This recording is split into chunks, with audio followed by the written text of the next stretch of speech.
Esdras, capítulo 1. No primeiro ano de Ciro, rei da Pérsia, em cumprimento à palavra do Eterno anunciada por Jeremias, o Eterno incitou Ciro, rei da Pérsia, a fazer um pronunciamento oficial em todo o seu reino. Ele o formulou da seguinte maneira: Decreto de Ciro, rei da Pérsia.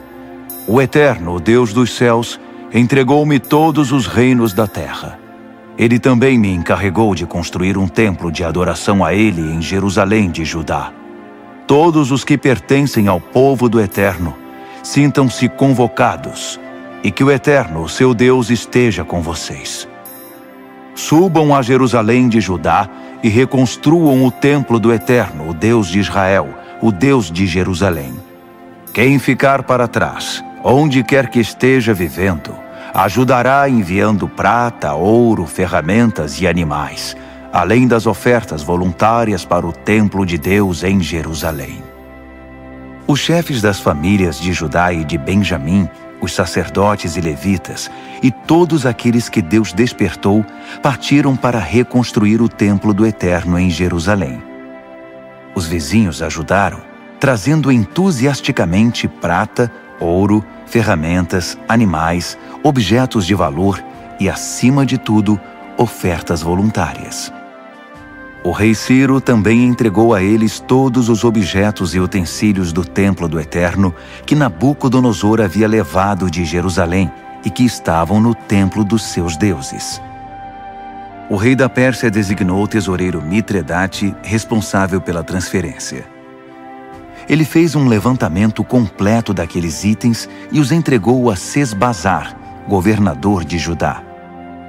Eis a lista: 30 bacias de ouro, 1000 bacias de prata, 29 panelas de prata, 30 tigelas de ouro, 410 tigelas de ouro de segunda linha, 1000 itens variados. Ao todo, Sesbazar levou consigo 5.400 objetos de ouro e de prata quando voltou com os exilados da Babilônia para Jerusalém. Esdras, capítulo 2. Estes são os habitantes da província que retornaram do cativeiro, os exilados que Nabucodonosor, rei da Babilônia, tinha levado cativo. Eles voltaram para Jerusalém e Judá, cada um para sua cidade. Acompanhavam Zorobabel, Jesua, Neemias, Seraías, Reelaías, Mardoqueu, Bilzã, Mispar, Bigvai, Reum e Baaná. Este é o número dos que retornaram, de acordo com sua família de origem. Parós, 2.172. Cefatias, 372. Ara, 775. Paate Moabe, descendentes de Jesua e Joabe, 2.812. Elão, 1.254. Zatu, 945. Zacai, 760. Bani, 642. Bebai, 623. Asgade, 1.222. Adonicão, 666. Bigvai, 2.056. Adim, 454. Ater, descendentes de Ezequias, 98. Bezai, 323. Jora, 112. Rassum, 223. Gibar, 95.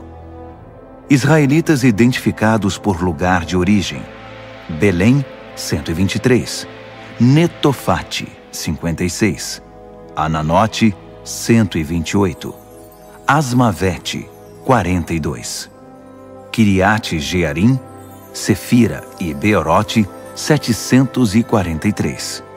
Ramá e Geba, 621. Micmas, 122. Betel e Ai, 223. Nebo, 52. Magbis, 156. O outro Elão, 1254. Harim, 320. Lode, Hadide e Ono, 725. Jericó, 345. Senaá, 3630. As famílias sacerdotais: Gedaías, descendentes de Jesua, 973. Imer, 1052. Pazur, 1247. Harim, 1017. As famílias dos levitas: Jesua e Cadmiel, descendentes de Rodavias, 74. Os cantores, da descendência de Asaf, 128. Descendentes dos guardas: Salum, Ater, Talmon, Acube, Atita, Sobai, 139. Descendentes dos servidores do templo: Zia, Razufa, Tabaote, Queros, Sia, Padom, Lebana, Hagaba, Acube, Hagabe, Sanlai, Hanã, Gidel, Gaar, Reaías, Rezim, Necoda, Gazão, Uzá, Pazéia, Bezai, Asná, Meunim, Nefuzim, Baquebuque, Racufa, Harur, Baslute, Meida, Harza, Barcos, Císera, Tamá, Nesias e Ratifa. Descendentes dos servos de Salomão: Sotai, Soferete, Peruda, Jaala, Darcom, Gidel, Cefatias, Ratil, Poquerete Razebaim e Ami. O total dos servidores do templo de Salomão eram 392. Estes vieram de Tel-Melá, Tel-Harza, Querube, Adã e Imer, mas não puderam provar que eram descendentes dos israelitas: Delaías, Tobias e Necoda, 652. O mesmo aconteceu com os descendentes dos sacerdotes: Rabaías, Racós e Barzilai, que se casou com uma filha de Barzilai de Gileade e era chamado por esse nome. Eles procuraram os registros da família, mas não os encontraram. Por isso foram impedidos de exercer o trabalho de sacerdote e considerados ritualmente impuros. O governador determinou que eles não poderiam comer do alimento sagrado até que um dos sacerdotes definisse a situação deles por meio do Urim e do Tumim. O total dos que voltaram do exílio foi 42.360. Sem contar os escravos, que totalizavam 7.337. Também havia 200 cantores, que possuíam 736 cavalos, 245 mulas, 435 camelos e 6.720 jumentos. Alguns dos chefes das famílias, ao chegarem ao templo do Eterno em Jerusalém, entregaram ofertas voluntárias para a reconstrução do templo de Deus no lugar original. Eles contribuíram para a construção de acordo com suas possibilidades.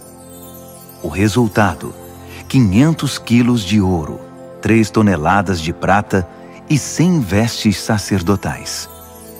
Os sacerdotes, os levitas e algumas pessoas do povo estabeleceram-se em Jerusalém.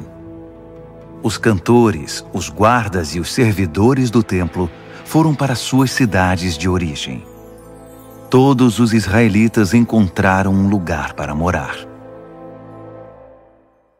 Esdras, capítulo 3. No 7º mês, quando os israelitas se estabeleceram em suas cidades, todo o povo se reuniu em Jerusalém. Jesua, filho de Josadaque, com seus parentes sacerdotes, e Zorobabel, filho de Sealtiel, com seus parentes, começaram o trabalho de construção do altar do Deus de Israel para oferecer as ofertas queimadas, conforme a revelação de Moisés, homem de Deus. Apesar de estarem com medo do que os vizinhos não israelitas pudessem fazer, começaram mesmo assim a erguer o altar sobre os alicerces e a apresentar ofertas queimadas de manhã e à tarde. Também celebraram a festa das cabanas conforme prescrito e apresentaram as ofertas queimadas determinadas para cada dia. Também apresentaram as ofertas dos sábados, da lua nova e das festas sagradas, bem como as ofertas voluntárias ao Eterno. Começaram a oferecer as ofertas queimadas ao Eterno no primeiro dia do 7º mês, apesar de não terem sido lançados ainda os alicerces do templo do Eterno. Eles contribuíram com dinheiro para a contratação de pedreiros e carpinteiros. Também deram comida, bebida e azeite para o povo de Sidom e de Tiro, como pagamento pelo cedro que trouxeram pelo mar do Líbano até Jope, uma carga autorizada por Ciro, rei da Pérsia.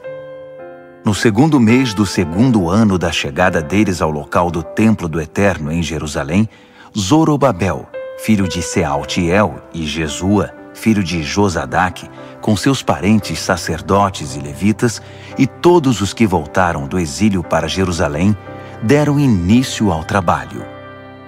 Nomearam os levitas de 20 anos de idade ou mais para supervisionar a reconstrução do templo do Eterno.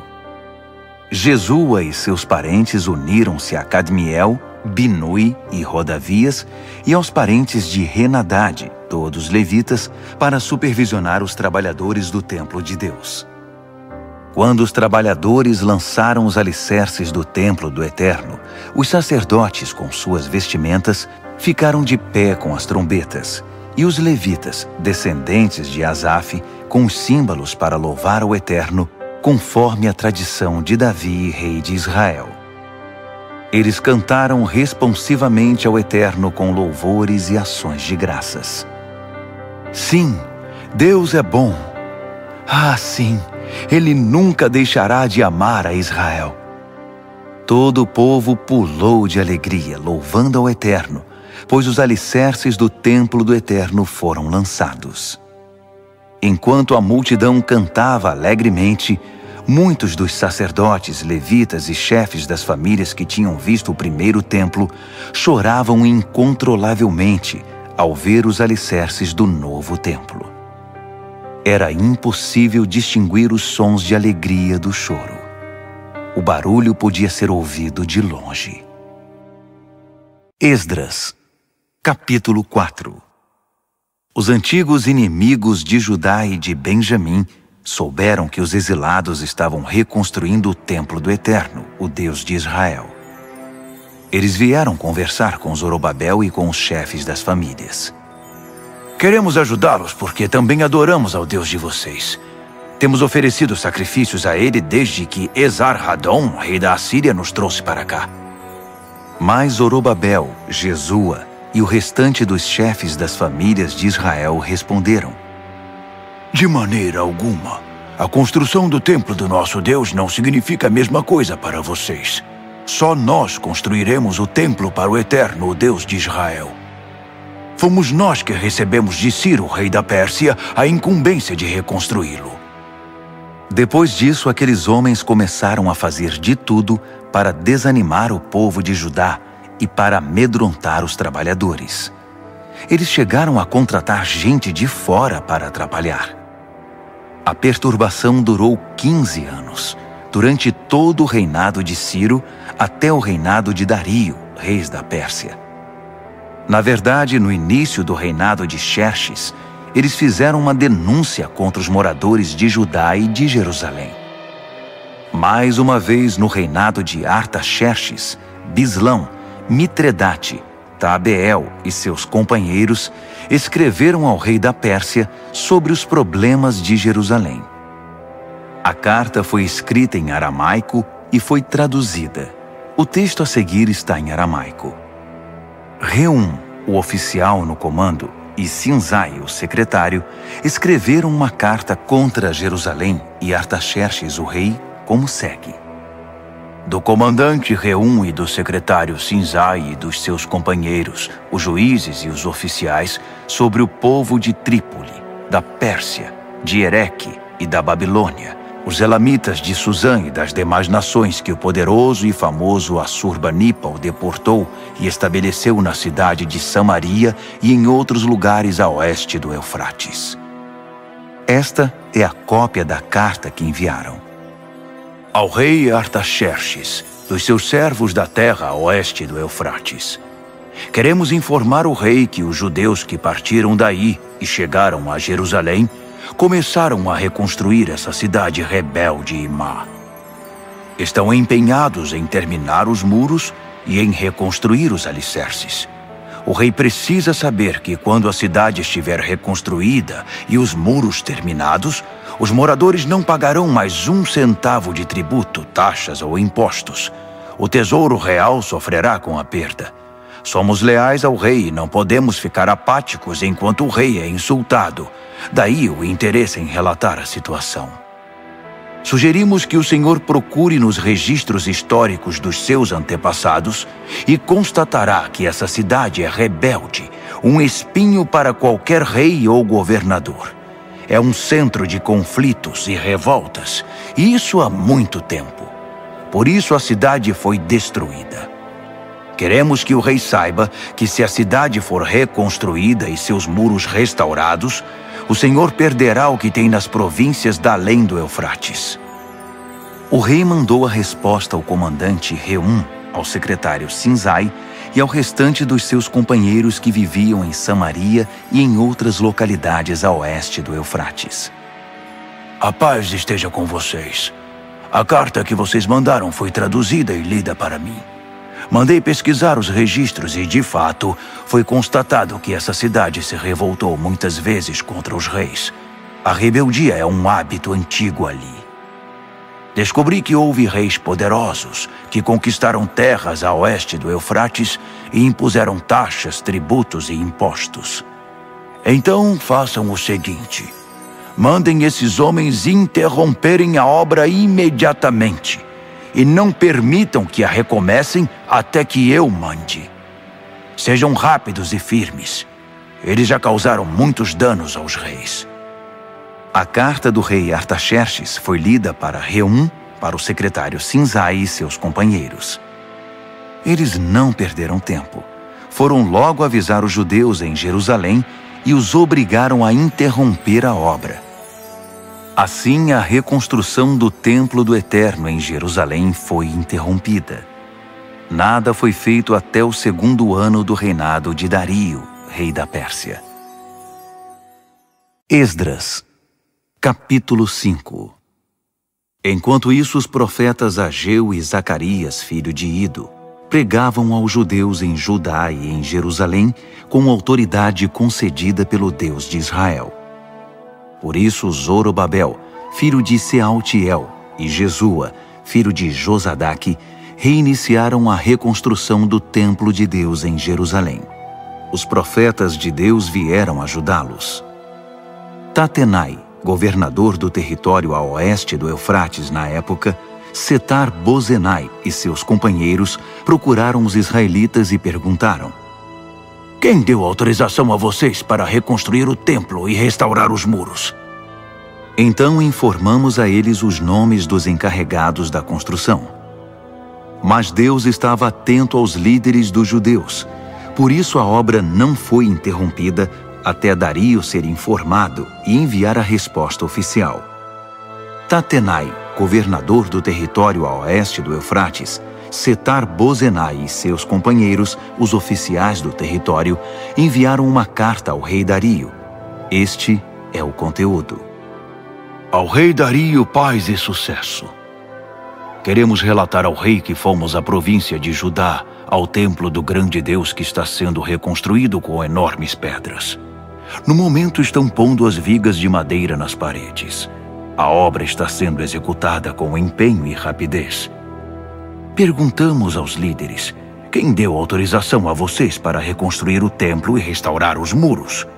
Também pedimos os nomes dos responsáveis para que pudéssemos informar quem são os encarregados da construção. Eles nos disseram o seguinte: somos servos do Deus dos céus e da terra. Estamos reconstruindo o templo que foi construído muito tempo atrás. Um grande rei de Israel construiu toda esta estrutura. Mas nossos antepassados deixaram o Deus dos céus furioso. Por isso, ele os entregou nas mãos de Nabucodonosor, rei da Babilônia, que destruiu o templo e levou o povo cativo para a Babilônia.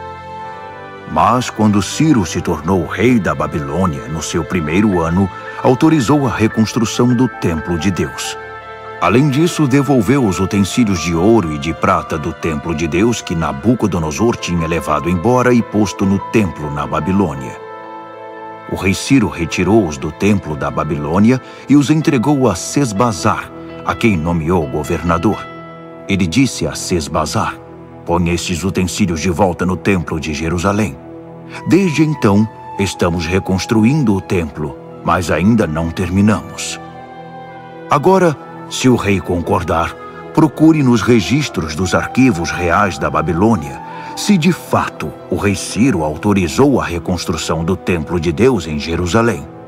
Então, por favor, informe-nos da decisão do rei sobre o assunto.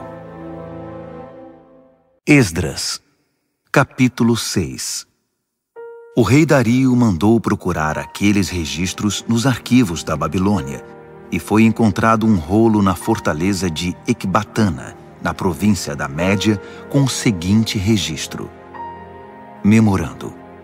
No primeiro ano do seu reinado, Ciro promulgou um decreto com respeito ao templo de Deus em Jerusalém, nos seguintes termos: o templo no qual foram oferecidos sacrifícios deve ser reconstruído sobre novos alicerces.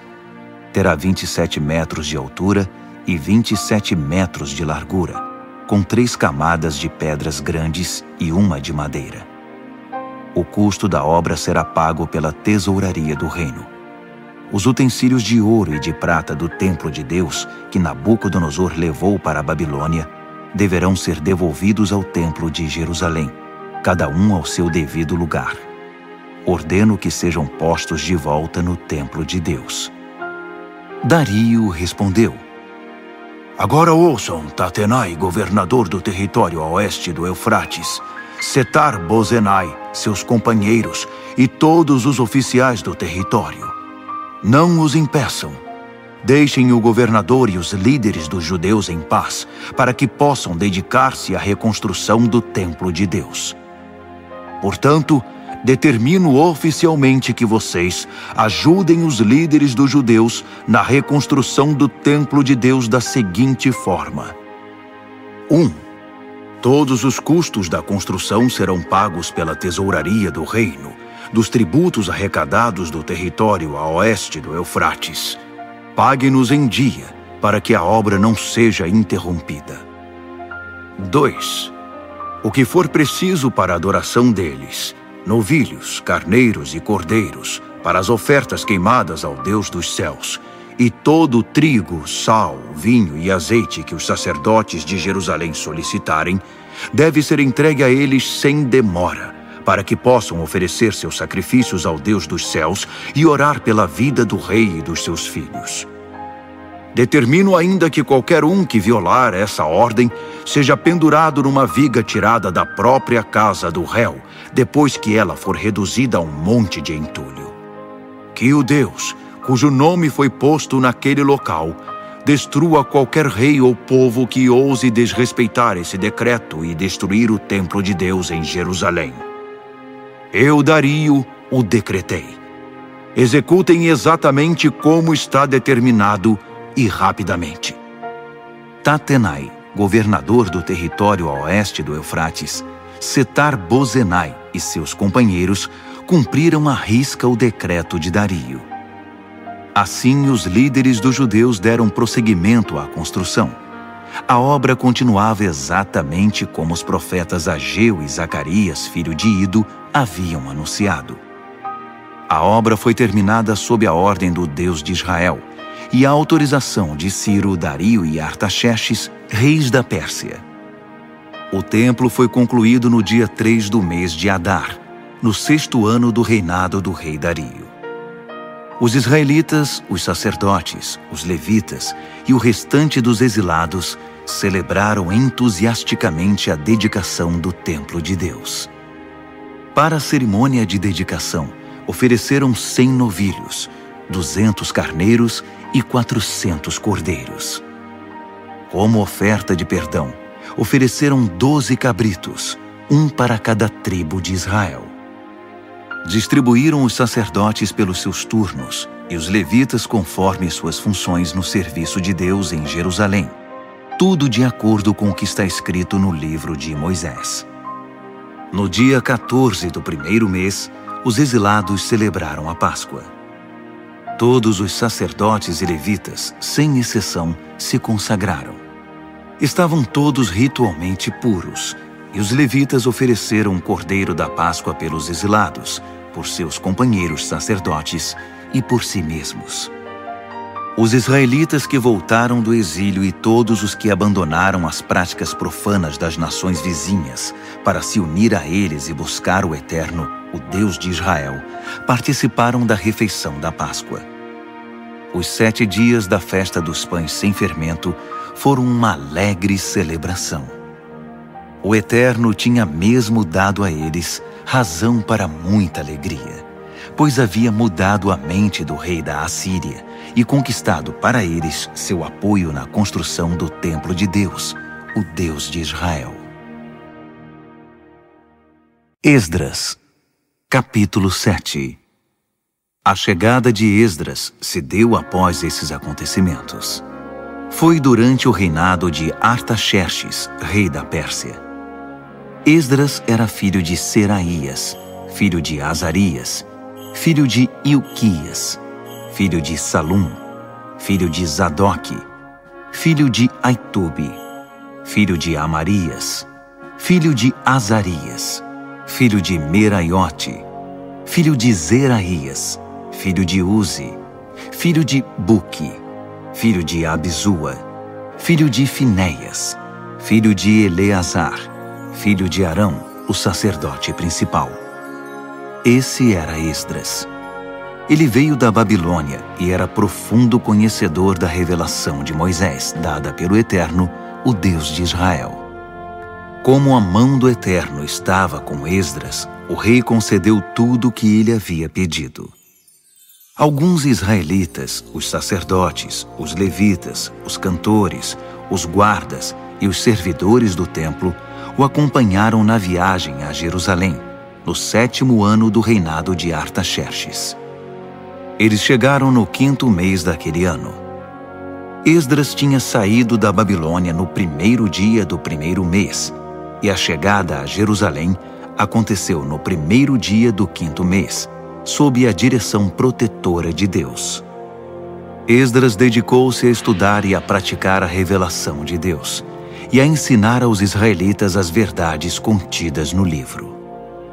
Esta é a carta que o rei Artaxerxes entregou a Esdras, sacerdote e estudioso, mestre em questões relativas aos ensinamentos do Eterno para Israel.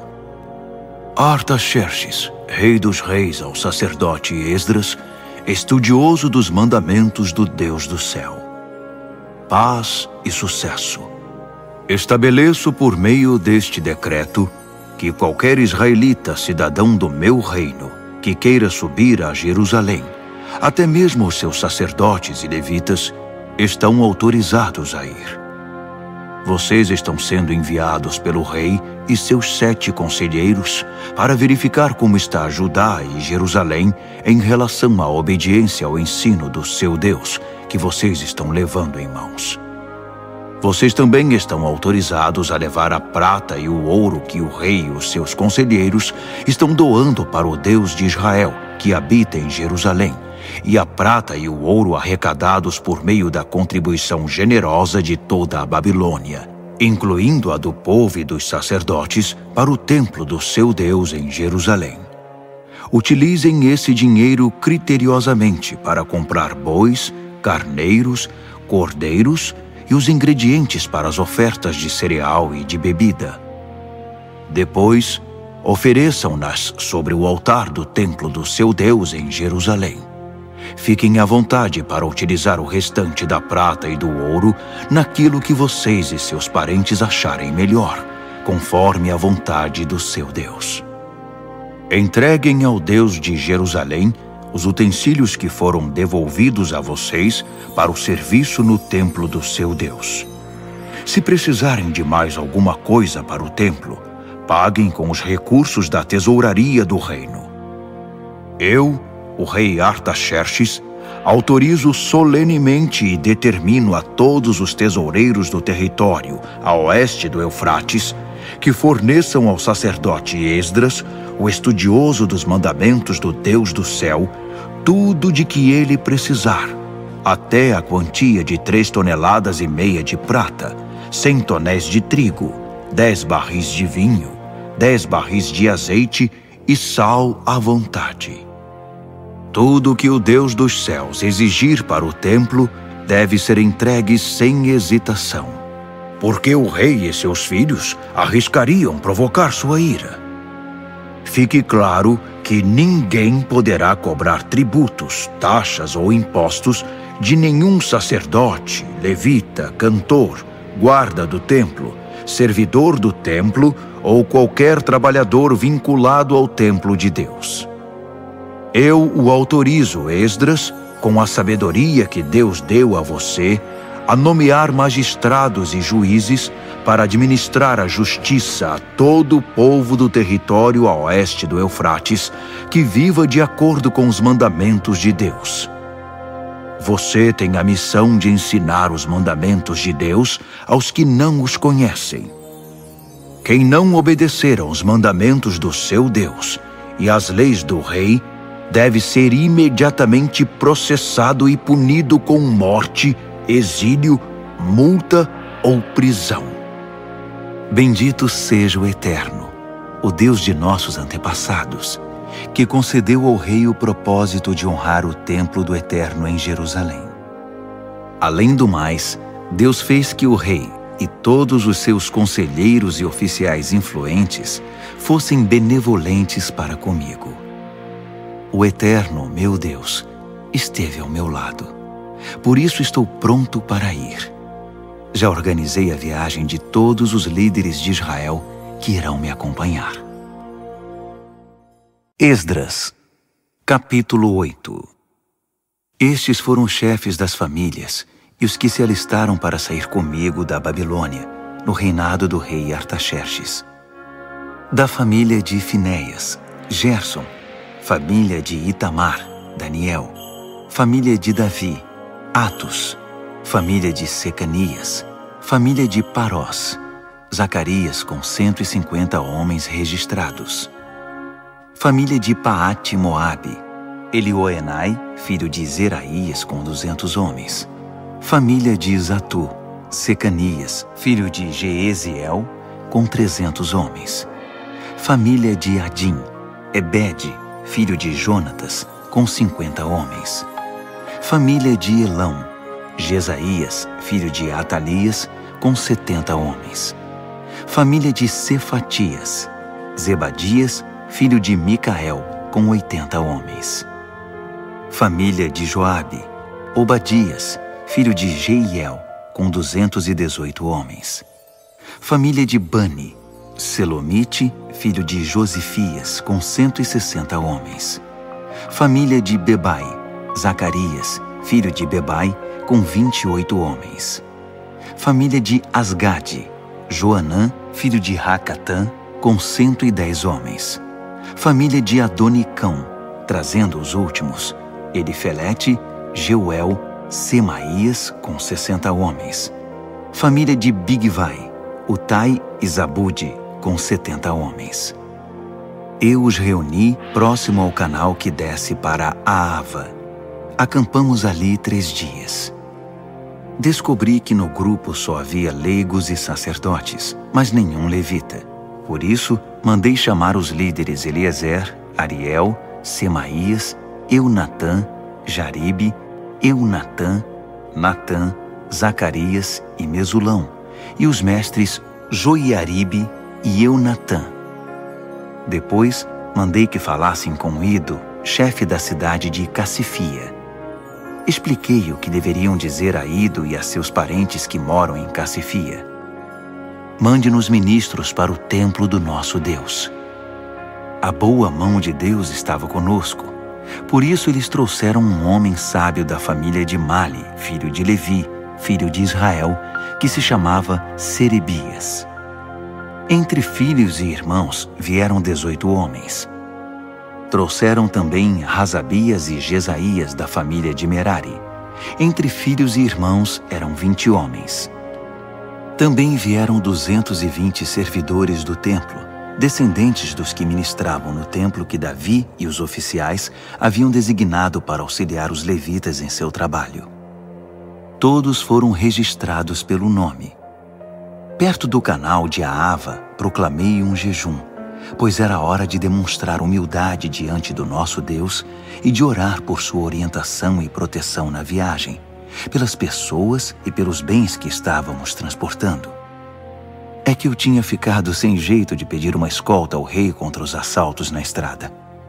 Em vez disso, dissemos a ele: o nosso Deus protege todos os que o buscam, mas se desvia daqueles que o abandonam. Assim jejuamos e oramos por nossa viagem, e Deus nos ouviu. Depois escolhi a 12 dos principais sacerdotes, Serebias, Razabias e 10 de seus irmãos, e pesamos a prata, o ouro, os utensílios e as ofertas para o templo do nosso Deus que o rei, os seus conselheiros e todos os israelitas haviam doado.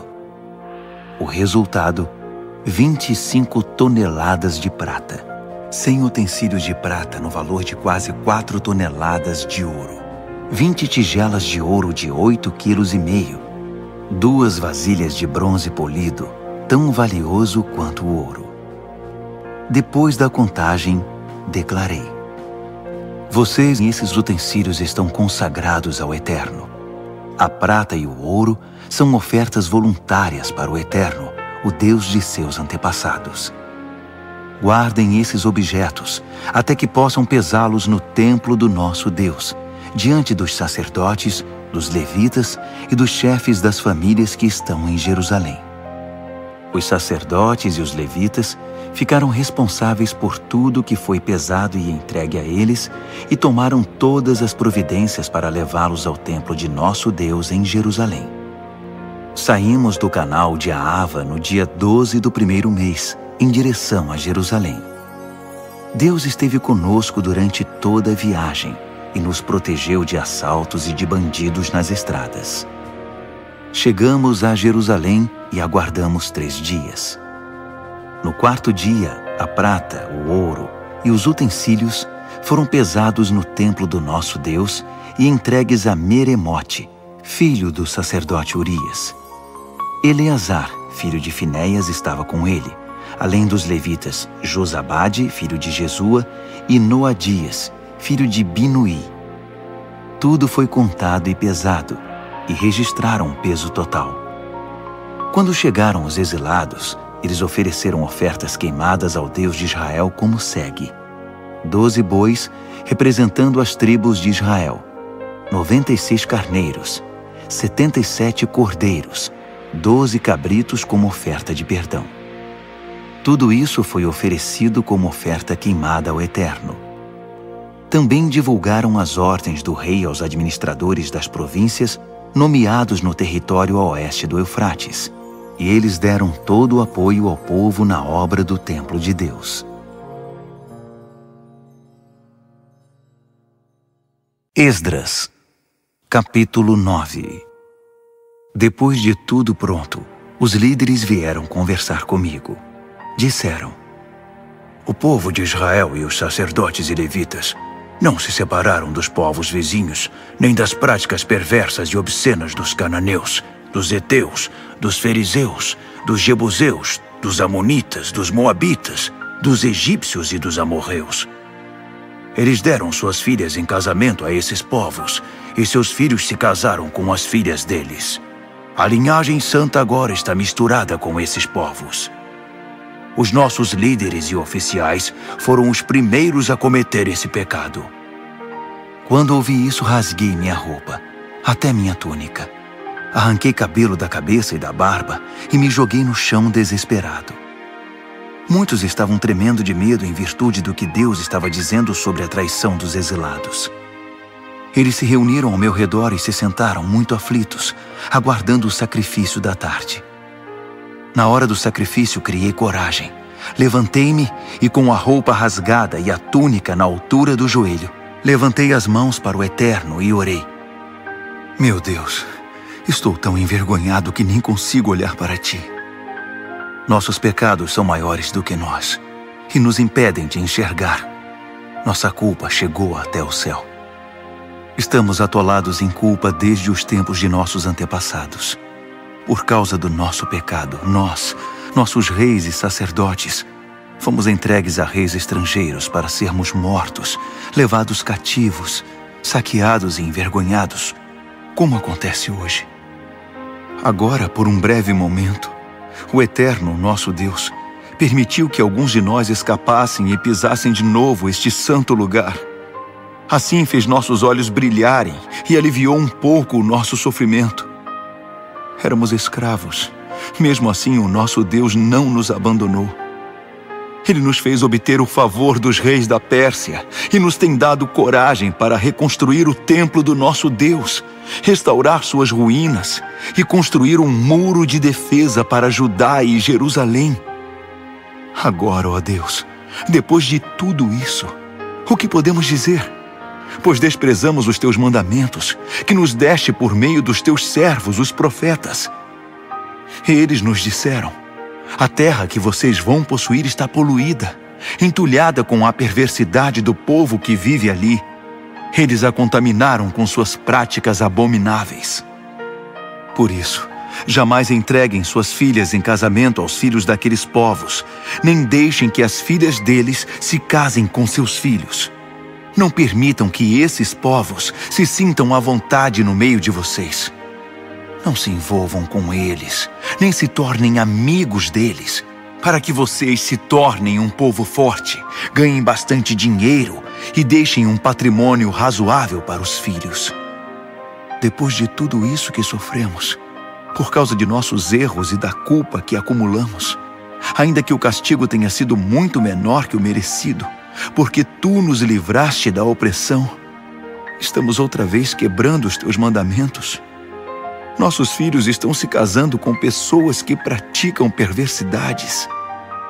Não seria isso motivo para que elimines este povo, sem deixar um único remanescente, sem dar a ninguém a chance de escapar? Tu és o Deus justo de Israel. E hoje não passamos de um pequeno bando de exilados que conseguiram sobreviver. Olha para nós, que estamos diante de ti com toda essa culpa. Mas sabemos que não vamos aguentar esta situação por muito tempo. Esdras, capítulo 10. Esdras chorava, prostrado diante do templo de Deus. Enquanto orava e fazia essa confissão, uma multidão imensa de homens, mulheres e crianças de Israel se aglomerou em torno dele, e todos começaram a chorar compulsivamente. Secanias, filho de Jeiel, da descendência de Elão, na condição de porta-voz do povo, disse a Esdras: Traímos o nosso Deus, casando-nos com mulheres estrangeiras dos povos ao redor. Mas nem tudo está perdido, ainda há esperança para Israel. Vamos fazer uma aliança agora mesmo com o nosso Deus. Vamos mandar embora todas essas mulheres e seus filhos, de acordo com o que o meu Senhor e aqueles que respeitam os mandamentos de Deus estão dizendo. Agora, Esdras, levante-se, tome a iniciativa e nós o apoiaremos. E não volte atrás.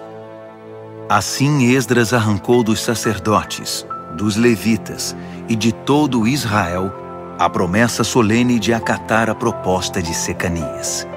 E eles honraram a promessa. Esdras deixou a praça que ficava em frente do templo de Deus e foi para a casa de Joanã, filho de Eliasibe, onde se hospedou. Ele continuou jejuando sem comer nem beber nada e chorando por causa da traição dos exilados. Depois disso, foram enviados mensageiros a todo o território de Judá e por toda Jerusalém, convocando os exilados a se reunirem em Jerusalém. Quem não aparecesse dentro de 3 dias, conforme a decisão dos líderes e das autoridades, teria seus bens confiscados e seria eliminado da comunidade.